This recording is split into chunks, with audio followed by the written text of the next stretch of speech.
There's a fundamental truth about human nature that people only truly value what they believe they could lose or what they've already lost. It's not because they're cruel or indifferent, but because comfort breeds complacency. The moment someone knows you'll always be there, they stop working to keep you. It's not personal, it's just how the mind works. Now let's talk about how this applies to your situation. If you've ever felt like he was slipping away and in response you tried harder, texting more, being extra available, proving your worth, you are unknowingly reinforcing the problem. Because what that tells him is, she's always there. No matter what I do, she's not going anywhere. There's no urgency, no reason to question himself, no fear of losing you. And if there's no fear of losing you, there's no real value attached to keeping you. But what happens when you remove yourself? When you stop showing up the way you always have? When the predictable comfort of your presence is replaced by silence? That's when the dynamic shifts.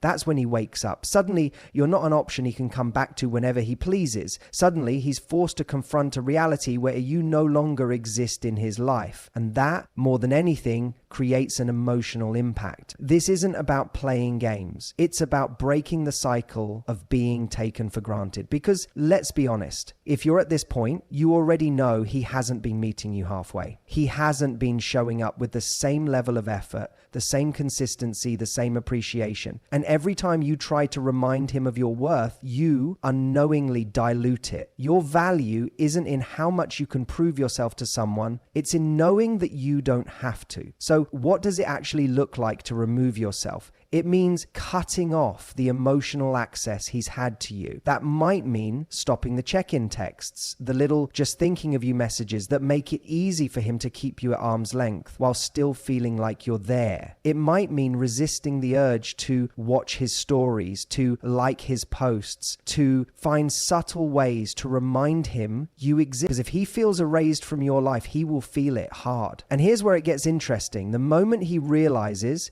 you're truly gone is the moment he starts to question everything. Wait, she's not chasing anymore? She's not reaching out? She's actually moving on? And that moment of realization is where regret starts creeping in. Because the truth is, people don't miss you when you're still lingering in their life in small, convenient ways. They miss you when they have to wonder about you, when they have to face the discomfort of your absence. Think about it. The most haunting feeling isn't just losing someone, it's knowing they don't need you anymore, that they've stopped looking back, that you are no longer a character in their story. That's what triggers regret. That's what makes someone come running back, not because you asked them to, not because you begged or convinced them, but because they felt the loss for themselves, and no one wants to be erased. But here's where most people go wrong. They remove themselves physically, but not emotionally. They stop texting, but they still wait by their phone. They don't reach out, but they stalk his social media. They don't say anything, but they check in through mutual friends. And guess what? That energy still reaches him. People can feel when they still have a hold over you. Real detachment isn't just about what you do, it's about what you feel. When you truly let go, that's when the shift happens. So if you want him to come running back, don't try to manipulate the situation. Just be the person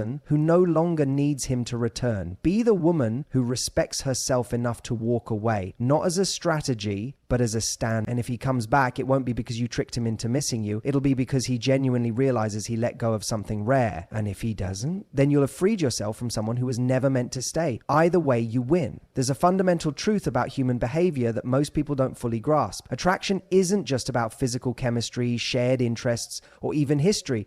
It's about perceived value. The moment someone believes they can have you whenever they want, they stop valuing the effort required to keep you.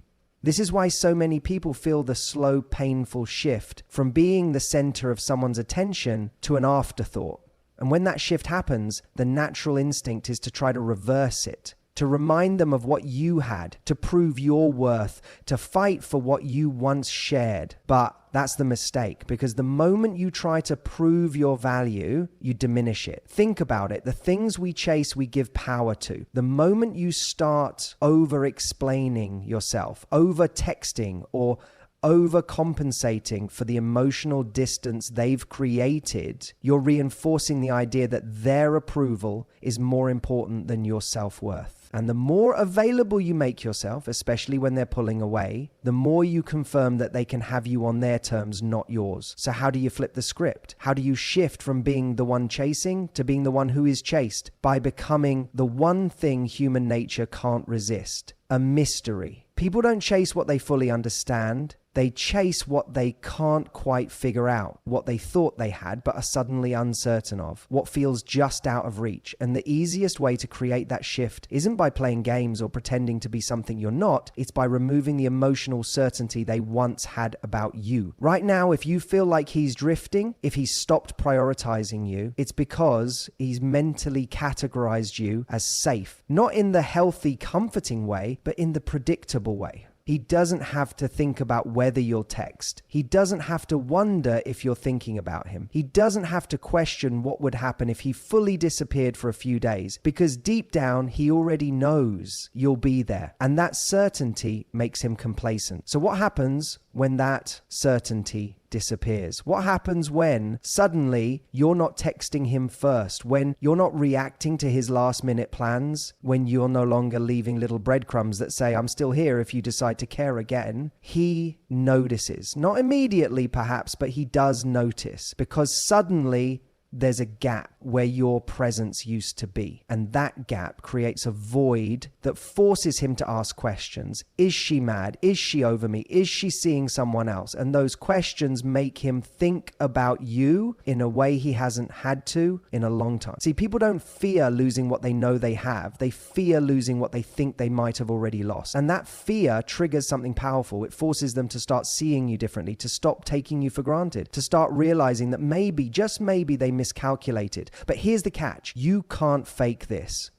You can't pretend to be detached while secretly waiting by your phone for his reaction. You have to be the person who is moving forward. You have to genuinely shift your focus away from him, not as a strategy, but as a decision to prioritize yourself, your happiness, your energy, your own sense of peace. Because here's the truth. The most magnetic, irresistible people in the world aren't the ones trying to be chosen. They're the ones who have already chosen themselves. They're the ones who radiate confidence, not because they're playing hard to get, but because they genuinely are hard to get, hard to distract, hard to manipulate, hard to pull back into a dynamic that doesn't serve them. So, what does this look like in practice? It means living a life that excites you, regardless of who's watching. It means saying no to things that don't meet your standards. It means shifting your energy away from waiting for someone else to wake up and instead focusing on becoming so fulfilled that their attention feels like a bonus, not a necessity. And when you do this, when you genuinely reclaim your time, your energy, your power, something remarkable happens. Not only do you become more attractive to the person who once overlooked you, but more importantly, you become more attractive to yourself. You start to see yourself differently. You start to respect yourself more. And in doing so, you set a new standard for how others will treat you. Because in the end, the goal isn't just to make him chase you, it's to make him earn you. And if he doesn't, then you've just made space for someone who will. There is something undeniably powerful about silence. Not the awkward kind, not the passive-aggressive kind, but the kind that speaks volumes without saying a single word. The kind that forces someone to sit with the reality of your absence, to feel the weight of your withdrawal. Because here's the truth. When you stop reacting, when you stop filling the space with explanations, when you stop trying to remind someone of your worth, they're left with nothing but the consequences of their own actions. Most people underestimate how uncomfortable it is to be ignored by someone they once had access to. We assume that if we pull back, they won't notice. That if we detach, they won't care. But that's where we get it wrong. Because human nature is wired for attention. It craves validation. It thrives on certainty. And the moment you take that away, you disrupt the balance of power in a way that forces them to reevaluate everything. Think about it. When someone pulls away from you, your instinct is to close the gap, to reach out, to seek answers, to do whatever it takes to restore the connection. But what happens when you don't? What happens when, instead of fighting for their attention, you make them feel what life is like without yours? At first, nothing, at least not outwardly. They might seem indifferent. They might even act as if they don't notice. But internally, the shift has already begun, because where there was once predictability, now there's uncertainty. Where there was once access, now there's distance. And that distance creates the one thing that reignites attraction better than anything else: intrigue. You see, when someone knows they can have you at any moment, they don't have to think about what losing you would feel like. But when you remove yourself, when you step back and let the silence do the work for you, you force them to experience a version of reality they weren't prepared for. A reality where you're not waiting, where you're not chasing, where you're not available at their convenience. And in that silence, something remarkable happens. They start to wonder, did I misjudge this? Did I take them for granted? Have they moved on? That uncertainty creates discomfort, and discomfort creates urgency. Because now, instead of you trying to pull them back in, they're the ones questioning whether they let go too soon.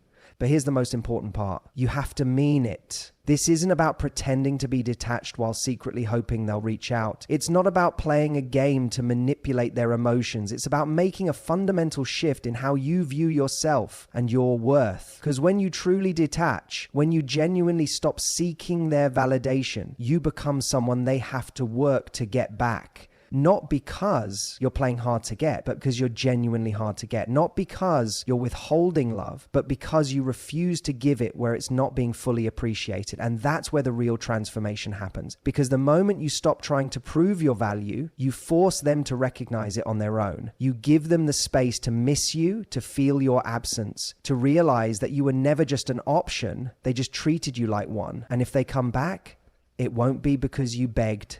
It won't be because you convinced them. It will be because they felt the shift. They experienced what life is like without you, and they didn't like it. But here's the thing, by the time they do, you might not even want them anymore, because in the process of reclaiming your power, you'll have discovered something far more valuable, the version of you that never needed to chase in the first place. One of the greatest mistakes people make when trying to re-attract someone is assuming that the key to winning them back lies in direct pursuit. They think if they just explain themselves better, show how much they care, or remind the other person of what they once had, things will change. But here's the truth. Someone isn't going to regret losing you because you told them they should. They're going to regret it because they feel it. And that's where true detachment comes in. Not the kind where you sit around waiting for them to notice your absence, but the kind where you shift your focus so completely that they can sense without a single word that they are no longer a central character in your story. That's what creates the emotional gap that makes them take a second look. Think about the dynamics of power in any relationship. When someone knows they have your full attention, your full emotional investment, they don't have to work for it. They don't have to question it. It's a given. And human nature thrives on mystery, on challenge, on the uncertainty that keeps things interesting. So when you remove yourself from that equation, when you stop offering them that unwavering attention, they are forced to confront a version of reality where one of the most powerful shifts you can make in your life is realizing that your value doesn't come from someone else recognizing it. It doesn't depend on whether they miss you, whether they regret losing you, or whether they finally wake up and see what they had. It exists independently of their perception.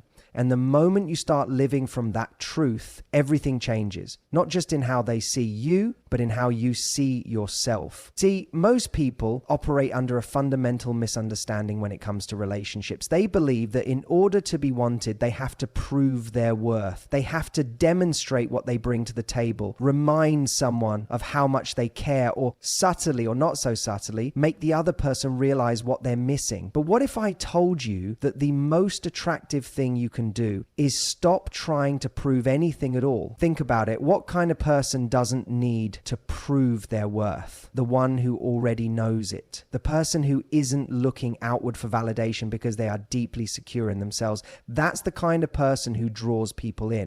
Not because they're playing hard to get, Not because they're using some manipulative strategy, but because they genuinely exude a level of confidence and self-assurance that is rare. Now, let's talk about how this plays out when someone starts to feel erased from your life. Because the moment you stop seeking their validation, the moment you stop trying to remind them of your value, something fascinating happens. They feel the shift. They notice that your energy is no longer directed at them, that where there used to be effort, now there is absence. And that absence is what creates the space for them to actually miss you. See, people don't miss what's constantly available. They miss what they can't have, what they thought would always be there, but suddenly isn't. And the thing is, it's not enough to just physically remove yourself. You have to emotionally detach as well, because if you're still watching their moves, if you're still checking their social media, if you're still secretly hoping they reach out, they can feel that. Maybe not directly, but on some level they know. But when you truly let go, when you step into a version of yourself that no longer revolves around whether they notice you or not,